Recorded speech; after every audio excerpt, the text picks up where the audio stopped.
My dearest countrymen, we sincerely apologize that you had to listen to those two single brain celled blabbering villains in this fine morning. But we promise you the following event is going to make up for that. Good morning, Christ Nagar. I am Niranjan. And I am Jeezy. Did you know Shakespeare once said that the world is a stage? And what's life without some drama? The students of Christ Nagar are going to unleash their inner actors in this stage today. Well, but wait. Didn't Shakespeare also say that music is a food of love? How about we bring on two people in their symphonies and harmonies and stop with all this drama? Let's listen to their ragas and check if we can keep up with their talams. Are we up for a duet performance? Followed by some amazing, Bone-chilling mesmerizing drama. Like these two guys here. Anyways, now I would like to invite the Everest House for their duet performance. And after that, we shall have a look at Everest House's English drama. Shall we? Shall we? Shall we? Shall we? Shall we, guys?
நான் நனந்து வாடு என் நாணத்தின் உன்றத்தம் நாடுக்குள்ளும் சத்தம் உயிரே ஹோ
நிலவிடம் வாடகை வாங்கி விழி வீட்டெனில் குடி வைக்கலாமா?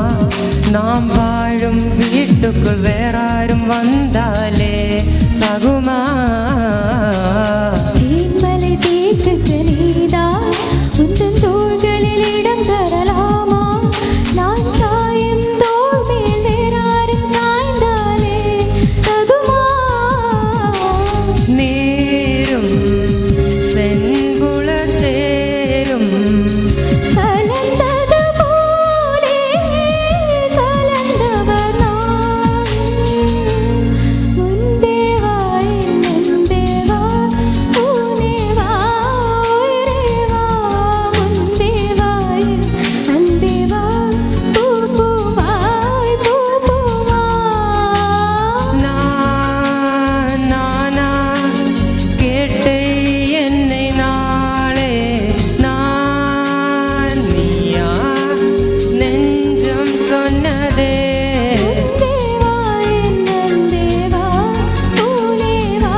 Shakespeare is the greatest English poet and playwright.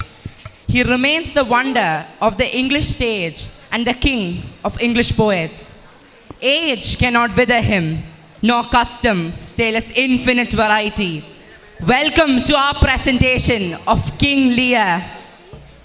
This play is one of William Shakespeare's most famous tragedies and tells the story of an aging king who decides to divide his kingdom among his 3 daughters.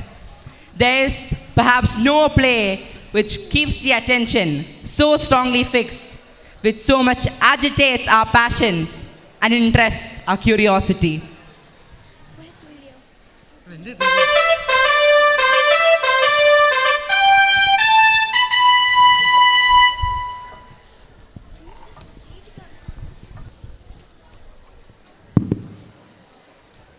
I shall disclose the secret scheme to divide my kingdom among my heirs. Bring that map of my kingdom to me.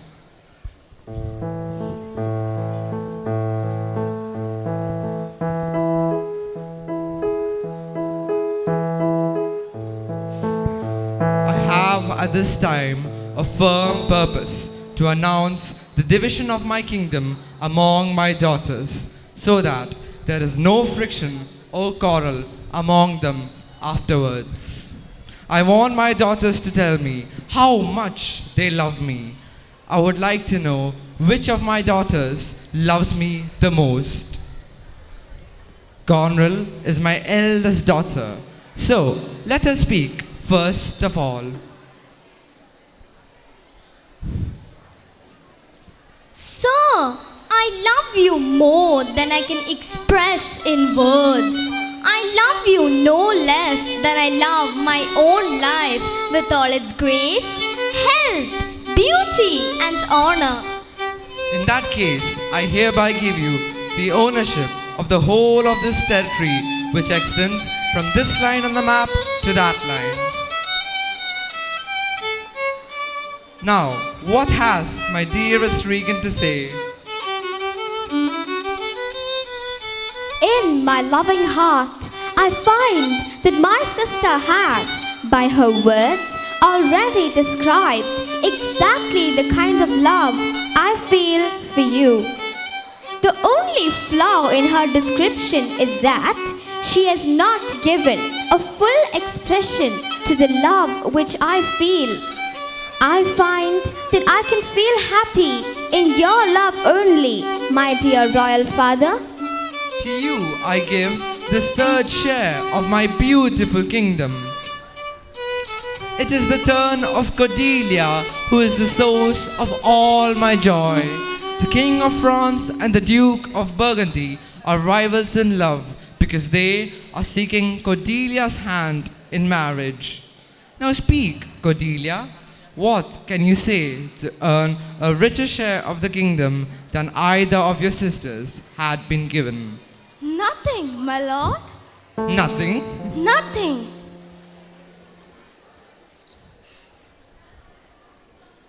Nothing will come of nothing. Speak again. I love your majesty as much as my duty as a daughter requires. I love you neither more nor less than that. I would ask you to improve upon what you have said, because otherwise you would be spoiling your chances of getting a handsome share of the kingdom. My good Lord, you brought me up and you gave me your love. Accordingly, I shall obey you, love you, and honor you the most. My sisters have said that they love you exclusively and all their love is meant for you. If that be so, why have they got husbands? Fortunately, when I get married, the husband who will receive my vow in marriage will also receive half of my love, half of my care, and half of my duty, so that I shall love you with the other half only. You are so young and so devoid of love? I'm so young, my lord, but I'm perfectly truthful in what I have spoken. Let it be so. Let your truthfulness in speech be then your dowry. I loved her the most, and I decided to stake my everything on her affectionate love and care. I swear that I no longer regard you as my daughter. From now on, you will always be a stranger to my heart.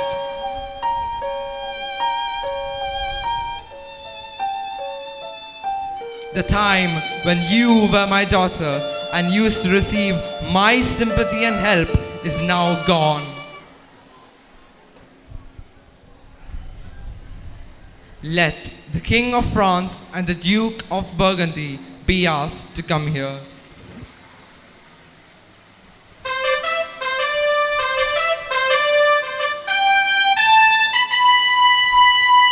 Here are the King of France and Duke of Burgundy, my noble lord. My Lord Burgundy, I first address myself to you. You and this king here are competing with each other for the hand of my daughter Cordelia in marriage. But now she is no longer dear to me, and her dowry has therefore fallen in value.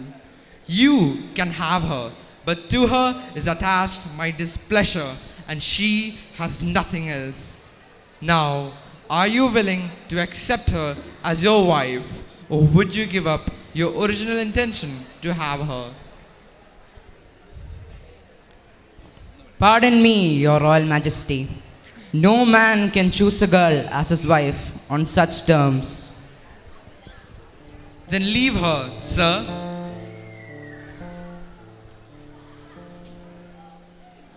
As for you, great king, I request you to turn your affections away from this unworthy person and think of somebody better and more deserving. This is most strange. According to your own statements, she was the comfort of your old age, your best and dearest daughter. And now, in one moment, she must surely have committed some very horrible deed. Now, it is difficult to believe that she has committed some monstrous act. Yet, I have a humble request to make to your majesty. I will request you to make it clear to everybody that you have deprived me of your kindness and favor, not because I have done anything wicked, but because I do not possess a flattering tongue. Is that the only reason why your majesty is annoyed with your youngest daughter? She has no dowry, but she is in herself so good and noble that she does not need a dowry to win a husband.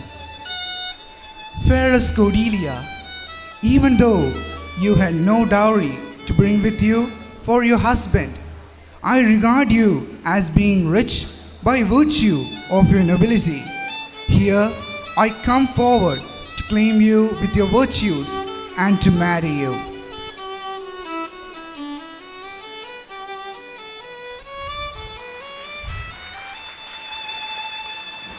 O King, your daughter, who, though deprived of a dowry, has fallen to my lord, will now become my queen, the queen of my people, and the queen of my beautiful country, France. You can have her, royal king of France. Let her belong to you now, because I have no daughter by the name of Cordelia, and I shall never again see this girl's face. You can therefore leave with her, but without any words of farewell from me, without my love, and without my blessings. Come, noble Duke of Burgundy, let us go.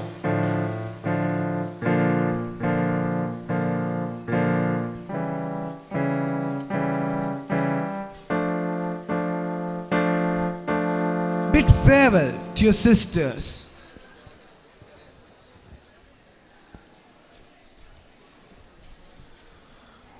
Cordelia leaves you. I know you what you are, but being your sister, I am most unwilling to describe your faults by their true names. Love well a father, to your professed bosoms I commit him. But yet, I am sorry to say that if I had still been enjoying his confidence, I would not have wanted him to live under your care, but would have recommended him to the care of someone better than you. So farewell to you both. Prescribe not us our duty.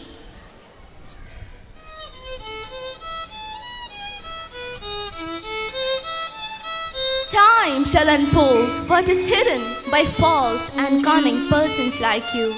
However, I wish you to prosper. Come, my fair Cordelia, let us leave this place.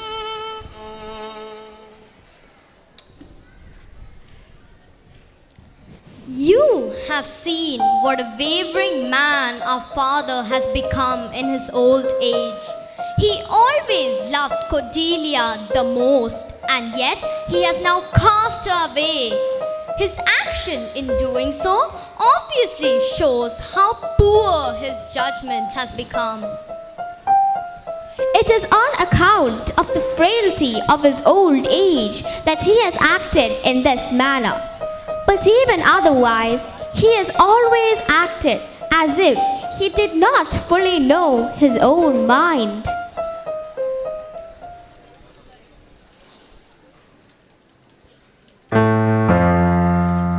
If our father continues to exercise his authority with the nature and temperament which he has, then his recent surrender of his powers and his abdication of royal authority will merely prove to be a nuisance to us.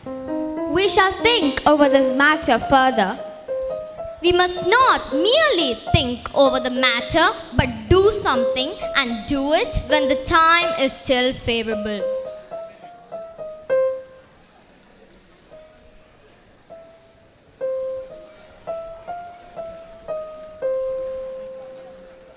Love cannot be measured by words alone. Let us not love in word, but in deed and in truth. That was an astonishing performance by the Everest House. Now, I would like to invite the Expo House for the duet performance. Followed by a mesmerizing drama by Apollo House.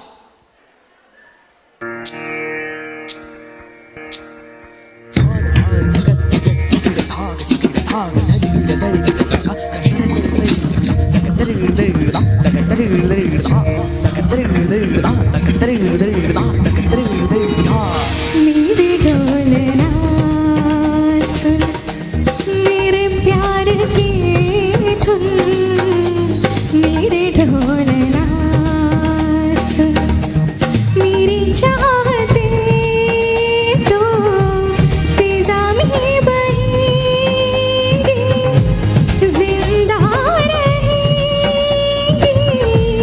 होगी फना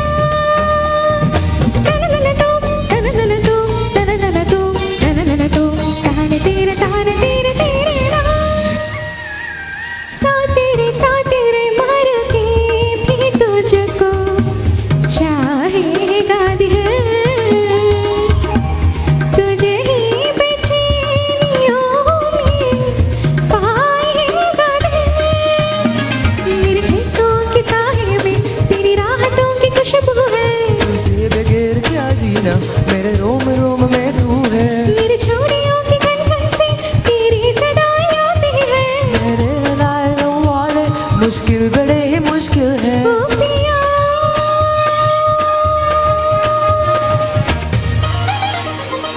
सा नीद नीद मा मग सनि तनि सगमा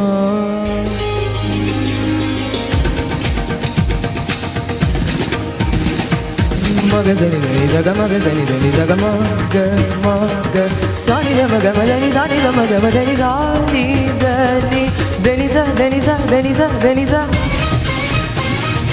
Madani, Madani, Madani, Madani. Danisa, Danisa, Danisa.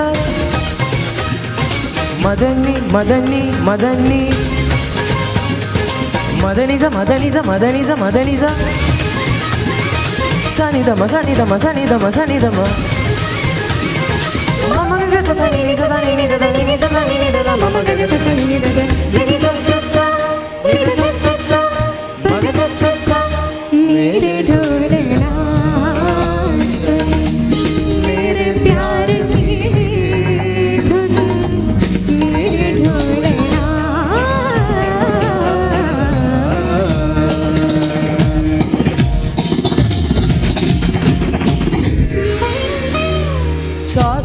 सांसों में तेरी सरगमें हैं अब रात दिन जिंदगी मेरी तो कुछ ना अब तेरे बिन तेरी धड़कनों की सरगोशी मेरी धड़कनों में बजती है मेरी जागती निगाहों में ख्वाहिश तेरी सजती है मेरे ख्याल में हर पल तेरे ख्याल शामिल है लम्हे जुड़ाए वाले मुश्किल बड़े ही मुश्किल है ओ पिया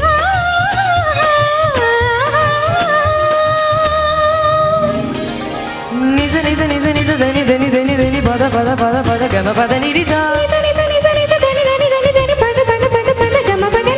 पानी निसा पानी निसा पानी निसा पानी निसा गम पद निध पद निध पद निसा गम पद निध पद पम गम गरी सनि धनि सा गम ग सा गम पद पद निसा निजा निजा निजा निजा निजा गम पद निध पद गम पद निध पद धनि सा स ग गम ग धनि सा ग सनि धनि सा नि धनि ध पम गम धनि सा धनि ध म गम गरि सनि स ग म धनि सा नि ध पम गम गरि सनि स ग म धनि सा नि ध पम गम गरि सनि ध धनि नि सा स ग ग नि नि सा स ग ग म म स स ग ग म म ध ध ग ग म म ध धनि नि म म ध धनि नि सा स ध धनि नि सा स ग मेरे ढोल नाच मेरे प्यार की धुन मेरे ढोल नाच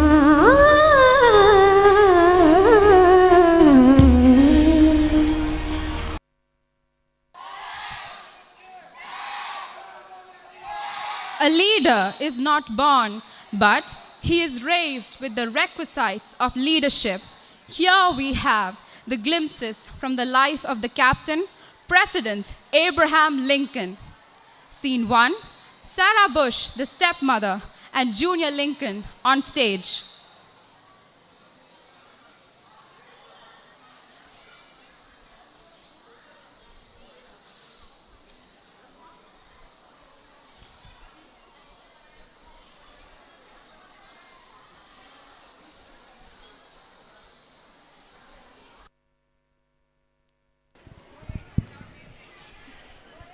Hey, AB, I never find you going out. Why don't you go outdoor and play? I wish I go, but somehow I don't like it. Call me lazy. I would rather read and write all day. That's great. I find you learning by yourself. I can help you too. Education is the refinement we adorn ourselves with. It should also help us uphold the values. I pray you always stay with integrity. I swear I would never make a mistake, even when nobody watches me. That's integrity, right? Yes, my dear. I'm glad my marriage with your dad gives me two more precious darlings, your sister and you. God, I'm grateful. We are more grateful. You have such an even hand to every one of us. You aren't my stepmother. You are my mother, my angel mother.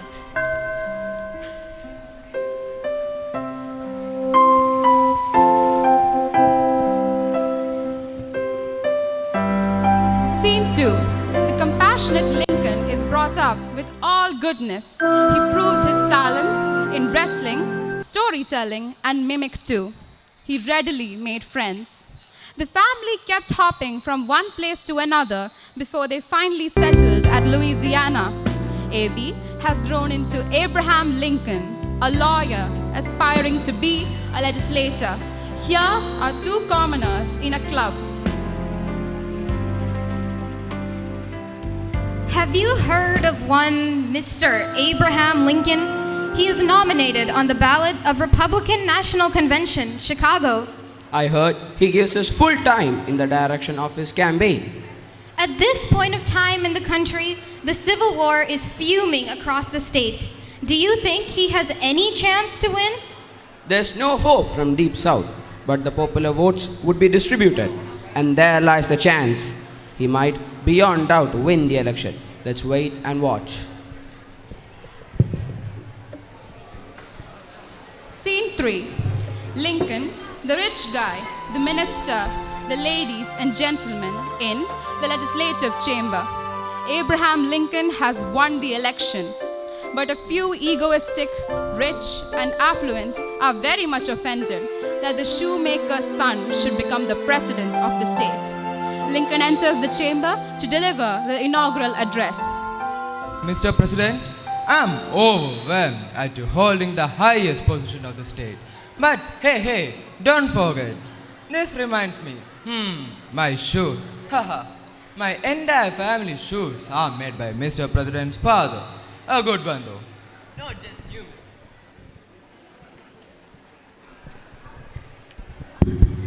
Not just you, mister. I'm sorry I don't know your name, but that doesn't matter. I know my father made the shoes as nobody else would.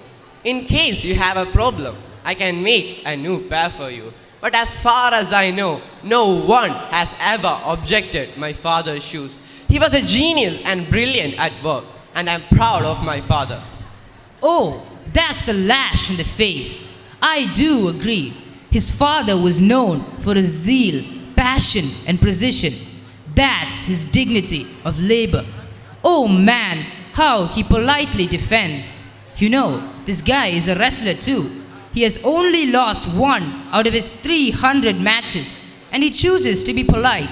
That's amazing. Anything you do with a vision and love would turn out gold at your touch. Hello, sir. Please bring me if it's worn out. I know the craft too. I am my father's son, and I am proud of it. I am not bound. Lincoln's I mettle am bound in to be office true, but saves I'm the bound to country live by be the in little union light I have. despite a lot of civil disputes. Abraham Lincoln emerges a great leader. In the course of doing the common good, he earns quite a few enemies too. Scene 4. Abraham Lincoln, the loving father. Though Lincoln loved and lost twice, his real love came in later. His wife, Mary Todd. They had 4 children, all boys. Lincoln lost one of his sons to death at 4 years, another son at 11 years. Robert Todd was the only son who survived to adulthood. The man had great love for his children. Here is a letter he writes to his son's teacher. He will have to learn, I know, that old men are not just, old men are not true. But teach him also that for every scoundrel there's a hero, that for every selfish politician there's a dedicated leader. Teach him for every enemy there's a friend. Steer him away from envy. If you can, teach him the secret of quiet laughter. Let him learn that the bullies are the easiest to like. Teach him, if you can, the wonder of books, but also give him quiet time to ponder the eternal mystery of birds in the sky, bees in the sun, and flowers on the green hillside. In the school, teach him it is far honorable to fail than to cheat. Teach him to have faith in his own ideas, even if everyone tells him they are wrong. Teach him to be gentle with gentle people and tough with tough. Let him have the courage to be impatient. Let him have the patience to be brave. Let him always to have sublime faith in himself, because then he will have sublime faith in mankind. Scene 5. Lincoln, the captain. After victoriously storming through the Civil War disputes, the state finally gets back to peace. One evening, Captain Abraham speaks with his biographer, Ward Hill Layman. I had a strange dream, Mr. Ward. I get assassinated before my death. What do you mean? Get convinced, Mr. Lincoln. It's just a dream. I wouldn't bother either, but for 3 straight days in a row, it keeps repeating. I'm intuitive, seems a premonition. I'm confused too. I wish I have a word to convince you. Let's hope nothing goes wrong. Let's tighten the security and be careful about our moves. Now, where are you going this night? To the theater to watch a play. Are you leaving White House? Oops, what did I say now? Yes, I am. Good night, White House. Oh, I don't know. Goodbye, White House.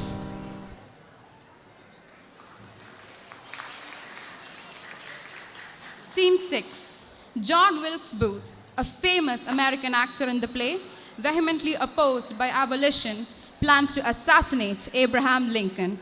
Lincoln and his wife are at Ford's Theater to watch a comedy, Our American Cousin. On stage, actors at theater. Among the audience, Mr. President and wife.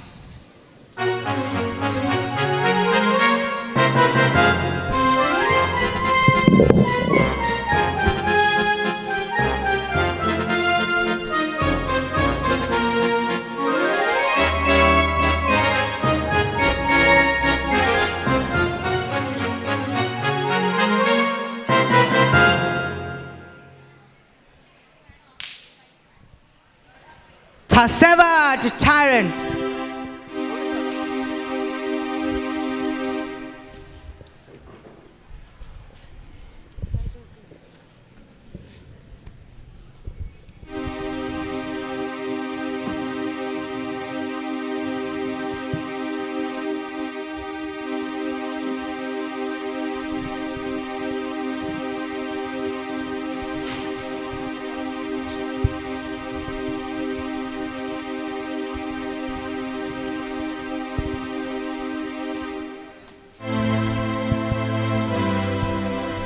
Oh Captain, my Captain, our fearful trip is done.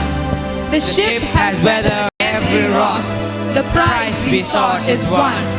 The port is near, the bells are here. The people all exulting, while follow eyes the steady keel. The vessel grim and daring. But oh heart, heart, heart, oh the bleeding drops of red, where on the deck my captain lies, fallen cold and dead. Oh Captain, my Captain, rise up and hear the bells. Rise up, for you the flag is flung, for you the bugle trills, for you bouquets and ribbon wreaths, for you the shores are crowding, for you they call the swaying mass, their eager faces turning. Dear Captain, dear Father, this arm beneath your head, it is some dream that on the deck you've fallen cold and dead. My Captain does not answer, his lips are pale and still. My father does not feel my arm, he has no pulse nor will. The ship is anchored safe and sound, its voyage closed and done. From fearful trip, the victor ship comes in with object one. Exult, O shores, and ring, O bells, but I will mournful tread. Walk the deck, my captain lies, fallen cold and dead. The captain forever lives on in the hearts of Americans, leaving behind an imprint to inspire the whole of the world. A big salute to the captain, President Abraham Lincoln.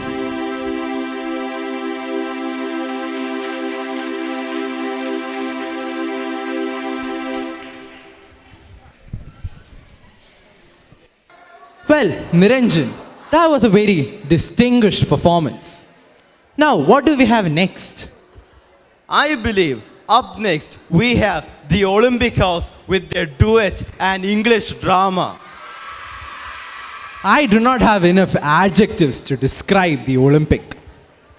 Now, Aaron, I'm getting a feeling that the Olympic House is going to set the stage on fire and wipe the competition with their duet and drama. Am I right, Olympic House?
ಸಂಚಾರೇ ಅದರ ರುಚಿತ ಮಧುರಿತ ಬಗ ಸುತನ ಕನಕ ಪ್ರಶಮಣಿರದ ಬಾಂಧವ್ಯೇ ಮಾಂಗಲ್ಯೇ ಮಮ ದಮ ಸದಿ ಸಮದ ಸಗ ಮುಗ ಮನಸುಗ ಸುಮನಲೈ ಸುಸುತ ಸಹಿತ ಕಾಮಂ ವಿರಹರಹಿತ ಪಾಮಂ ಆನಂದ ಭೋಗಂ ಆಜೀವಕಾಲಂ ಪಾಶಾನುಬಂಧಂ ಕಾಲಾನುಕಾಲಂ देवानुकूलं काम्याच सिद्ध्यं कामये விடிந்தாலும் வானம் இருள் பூச வேண்டும் மடிமேதை சாய்ந்து கதை பேச வேண்டும் முடியாத பார்வை நீ வீச வேண்டும் முழு நேரம் என் மேல் உன் வாசம் வேண்டும் இன்பம் எதுவரை நாம் போவோம் அதுவரை நீ பார்க்க பார்க்க காதல் கூடுதே ஓ ஓ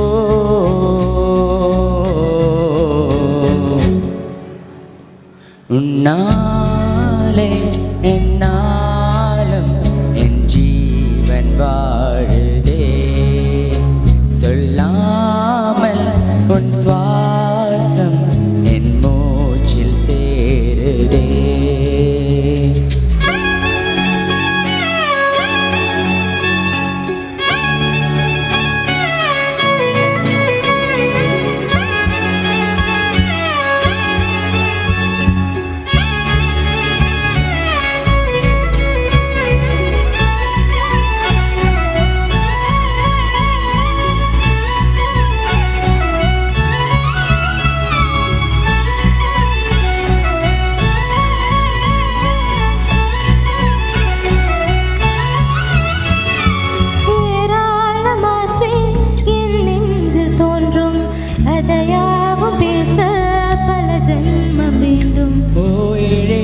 ஜென்மம் ஒன்றாக சேர்ந்து உன்னோடு என்றே நான் வாழ வேண்டும் காலம் முடியலாம் நம் காதல் முடியுமா நீ பார்க்க பார்க்க காதல் கூடுதே ஓ ஓ உன்னா நாளே என்னாலும்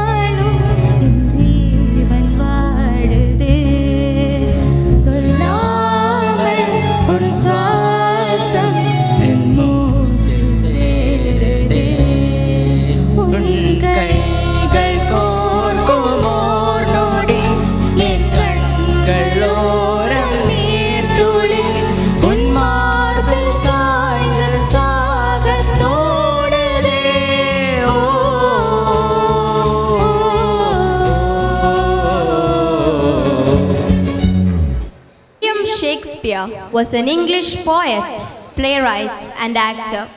He is regarded as one of the greatest writers in English language and the world's preeminent dramatist. We present before you The Merchant of Venice, one of his most famous plays. It tells the story of a rich merchant from the city of Venice, Antonio, and his dear friend Bassanio. Bassanio wishes to go to Belmont to try and win over Portia, a beautiful rich heiress, as his wife. But Antonio's ships were at sea and he had no money in hand. So Bassanio decides to borrow 3,000 ducats from Shylock, the unscrupulous moneylender, by keeping Antonio as a guarantor. But Shylock has a grudge against Antonio for abusing him in public, and he makes Antonio sign a merry bond by which, if Antonio fails to pay the money back in 3 months' time, Shylock will cut off a pound of flesh from his body nearest to his heart. Now, let's meet Bassanio and Shylock holding a conversation.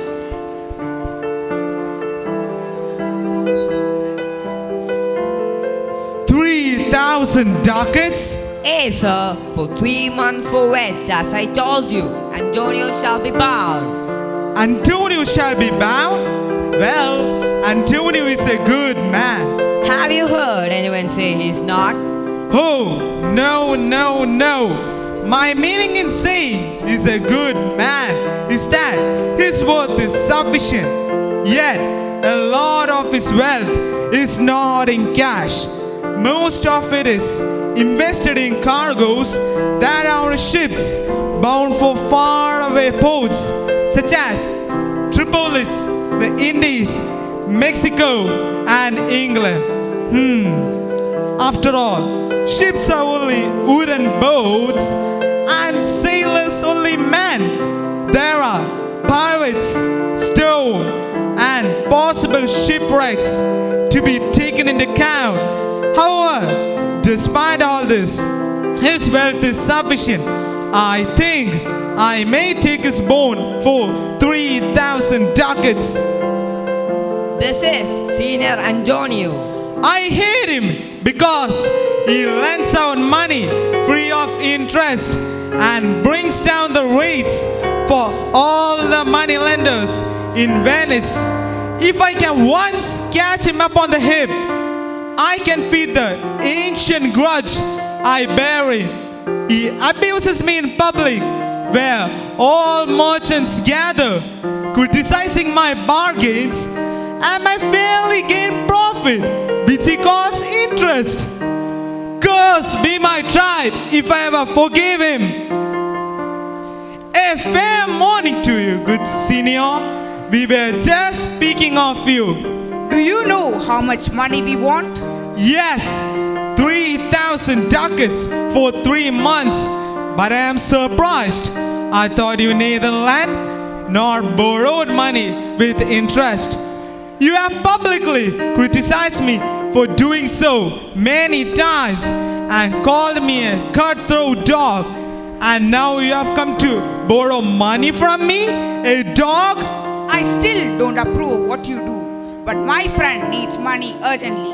So do not lend it to me, except as you would lend it to an enemy. Then you'll be able to take the penalty if I'm not able to repay it in time. Just listen to him. He's so angry. Yet, I want to make friends with him. Forget the past and lend him the money without taking a dot of interest.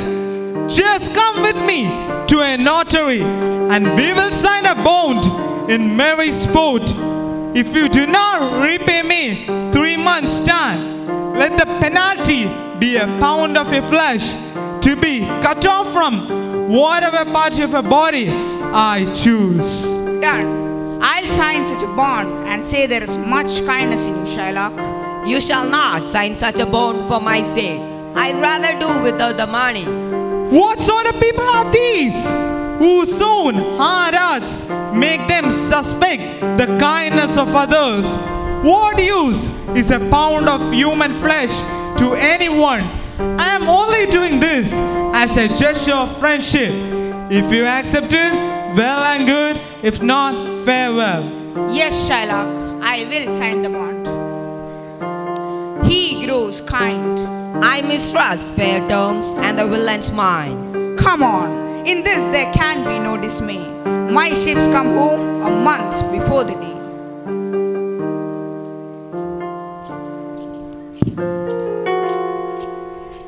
As expected by Antonio, he could not pay off his debt that he owed Shylock by the due date. He had no money in hand and had recently heard that his ships were wrecked in sea. He was given 3 months to pay back the debt, and Shylock refused any extension on the loan, and the case was taken to the court of Venice. Here, we are going to witness the famous trial scene set in the Venetian court, presided over by the Duke.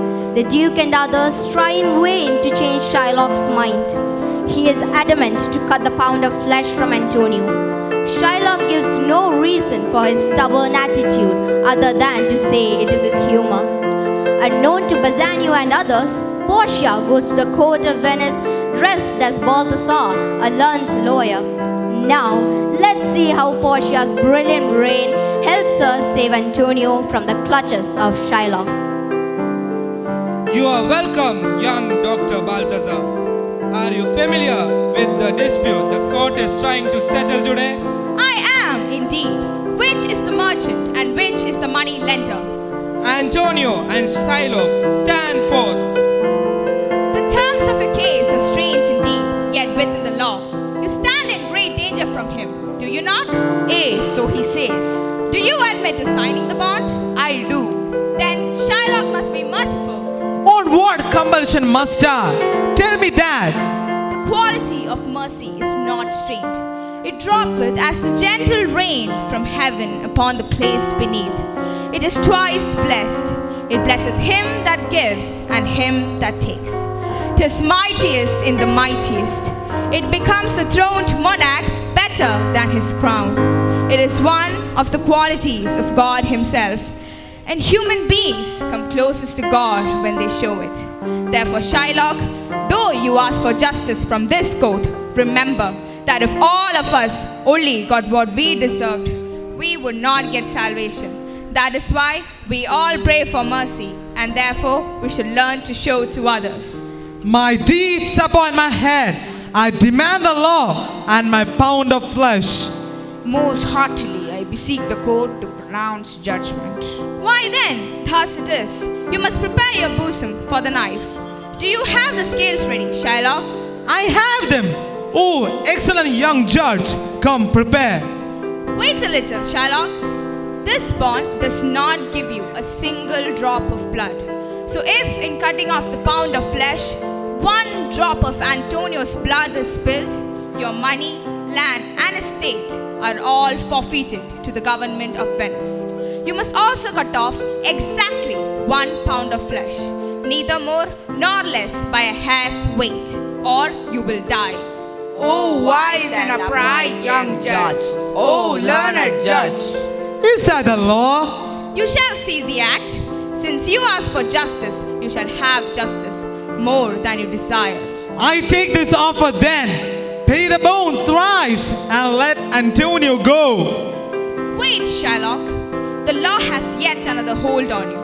According to the laws of Venice, if a foreigner seeks the life of a citizen by direct or indirect means, the person against whom he has contrived shall seize 1/2 of his property, while the other half goes to the state.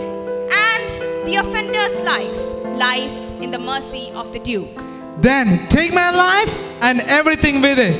Taking away my means of sustenance is just the same as taking away my house. Similarly, you take my life when you take the means whereby I live. You shall see that we have kind spirits. I pardon your life before you ask for it.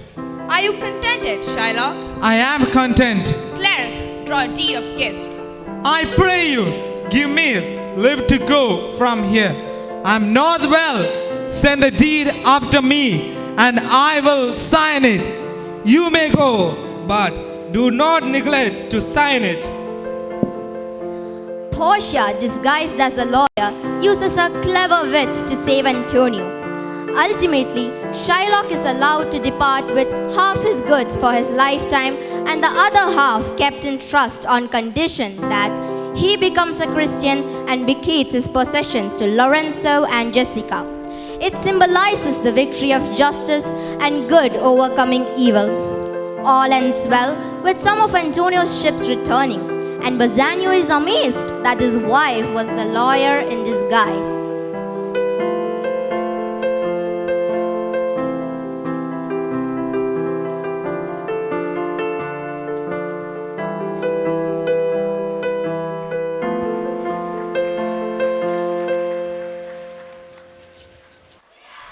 Well, the Olympic House really did wipe the floor off with that performance. But now, I would like to invite the upper house for a duet performance, followed by an amazing drama by Expo House.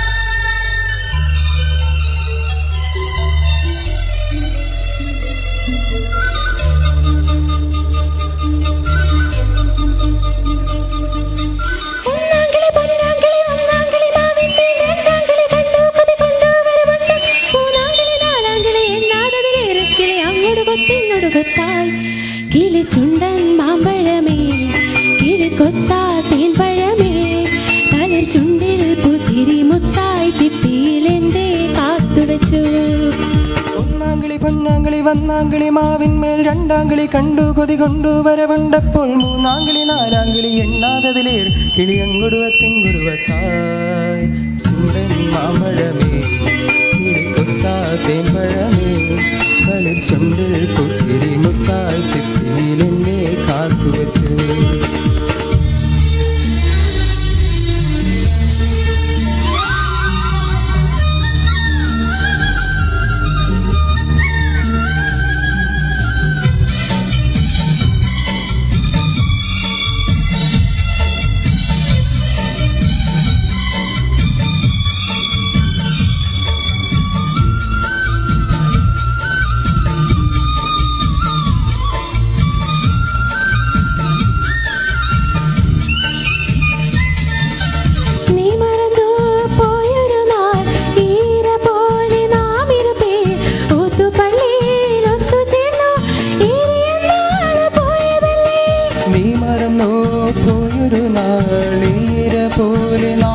പേരൊത്തു പള്ളിയിലൊത്തു ചേർന്നു ഏറിയ നാളു പോയതല്ലേ അന്നു നീ കടിച്ച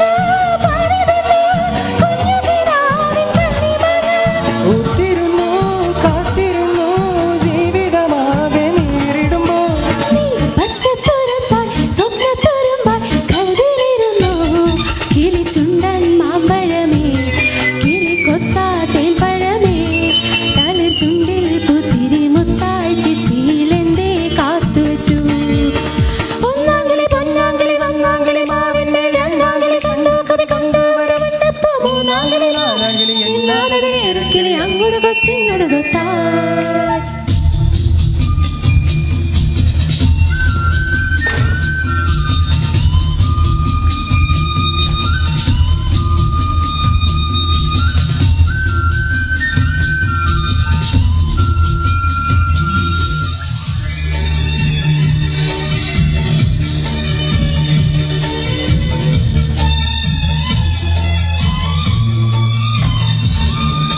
നീ ചിരിക്കും ചുണ്ടിലാകെ ചേലുകൾ പൂത്ത നാളു വന്നു തേൻപുരളും മുള്ളുപോലെ നാം അറിഞ്ഞാതെ വെമ്പലോടെ നീ ചിരിക്കും ചുണ്ടിലാകെ ചേലുകൾ പൂത്ത നാളു വന്നു തേൻപുരളും മുള്ളുപോലെ നാം അറിഞ്ഞാതെ വെമ്പലോട് ഇന്നു മാഞ്ചുന പോൽ പൊള്ളിടുന്നു നീ കടം തന്നൊരുമ്മയെല്ലാം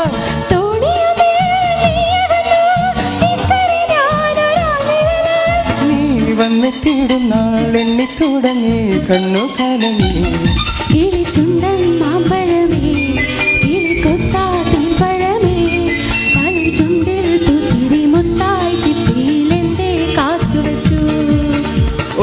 ഒന്നാങ്കിളി പൊന്നാങ്കിളി വന്നാങ്കിളി മാവിന്മേൽ രണ്ടാങ്കിളി കണ്ടു കൊതി കൊണ്ടുവരവുണ്ടപ്പോൾ മൂന്നാങ്കിളി നാലാങ്കിളി എണ്ണാതതിലേരക്കിളി അങ്ങോട്ട് കൊത്തിങ്ങോട്ട് കൊത്താൻ കിളി ചുണ്ടൻ മാമ്പഴമേ കിളി കൊത്താ തേൻപഴമേ തളിർ ചുണ്ടിൽ പുത്തിരി മുത്തായി ചിപ്പിയിലെന്തേ കാത്തുവച്ചു.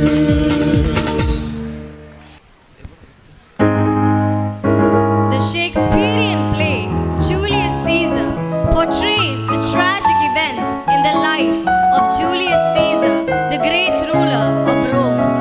On the 15th of March 44 BC, the dictator Julius Caesar was murdered by his senators.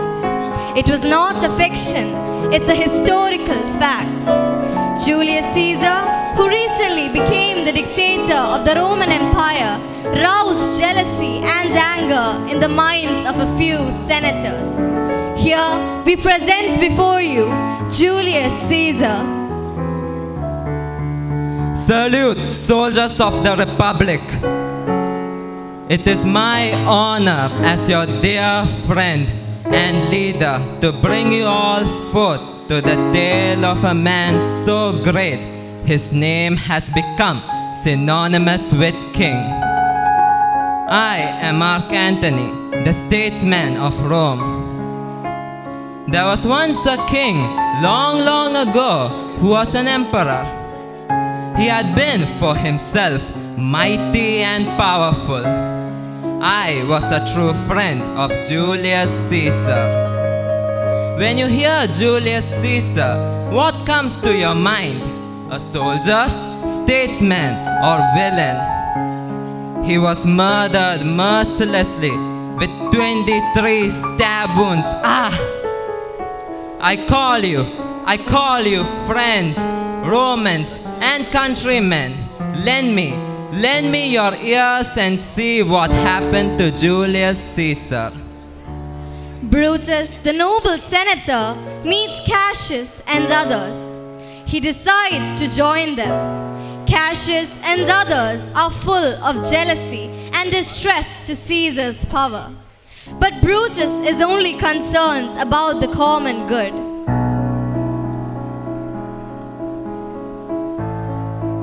Brutus, I have been watching you lately. I have not received from your eyes that gentleness and expression of warmth that I was used to receiving. You have become too strict and too strange a person to me, your close friend. I am worried of late with conflicting emotions and thoughts. That only concerns me, which perhaps affects my conduct. But because of that, let now my close friends, among whom you are one, Cassius, either be troubled or misinterpreted as my neglect of them. The fact is that I am in deep trouble with conflicting thoughts in my mind and forget to show my love to my friends. Into what risks do you wish to lend me, Cassius, as you want me to look into myself for what I lack? Long live Caesar. Mighty Caesar. What does this shouting mean? I fear the people have chosen Caesar as their king. Yes, do you fear it? Then I must take it that you do not wish Caesar to be the king. I do not. Cassius, although I love him much, I value the name of honor more than I fear death. Why should Caesar be given the place of a god? He is such a weak person. It amazes me, why should such a weak man appear as a victor? Brutus, you are capable of leading Rome. You are capable, and Caesar will have to die. Cassius, the tyrant should die to restore liberty. I have called the senators here to discuss and decide Caesar's murder. During the mild night, thunder, lightning, and other omens occur. The conspirators meet and plan to murder Caesar.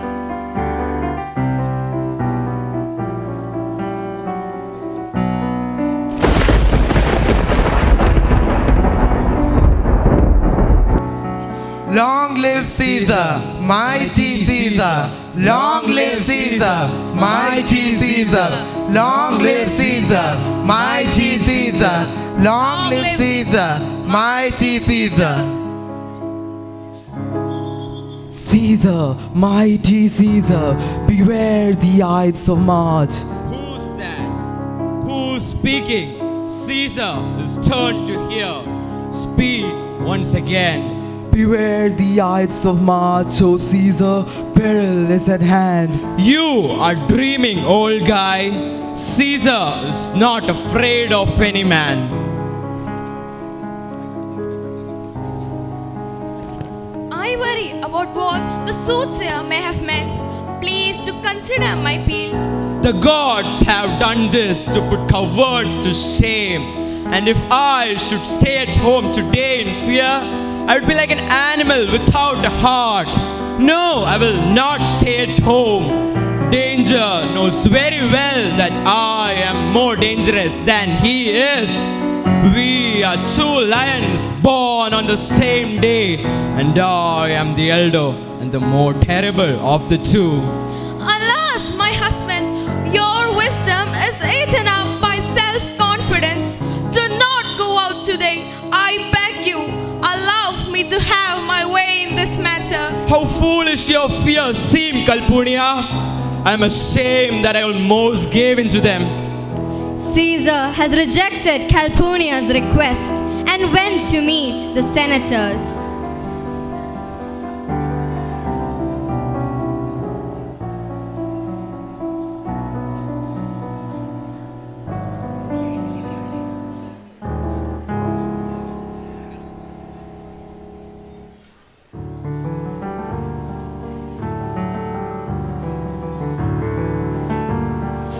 Good friends, have some wine with me, and we will immediately go together.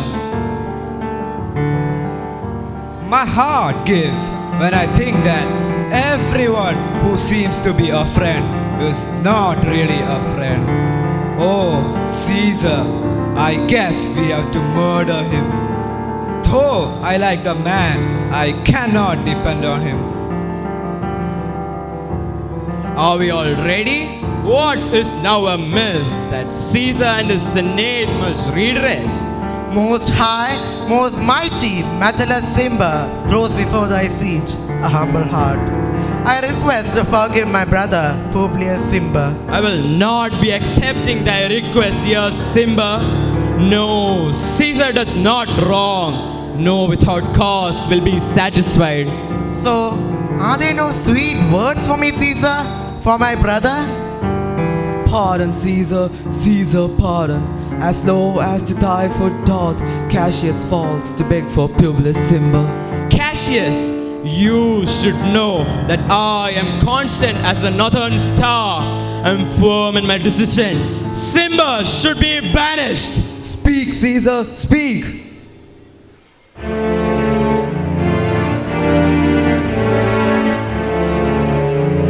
You too, Brutus, then fall, Caesar. Liberty, freedom, tyranny is dead. We have restored liberty. Long live liberty. The price of ambition is paid. Liberty, freedom, tyranny is dead. Long live liberty. Long live liberty. Long live liberty.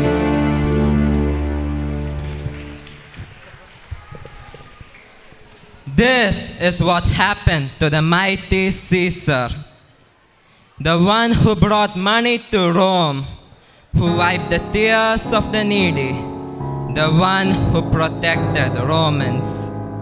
Here he lies. O mighty Caesar, do thou lie so low? Are all thy conquests, glories, triumphs, spoils shrunk to this little measure? Fare thee well. Friends, though the story of Julius Caesar ends, here his legend began to grow higher and higher, and he was numbered among the gods and shall live in the hearts of the people forever and ever.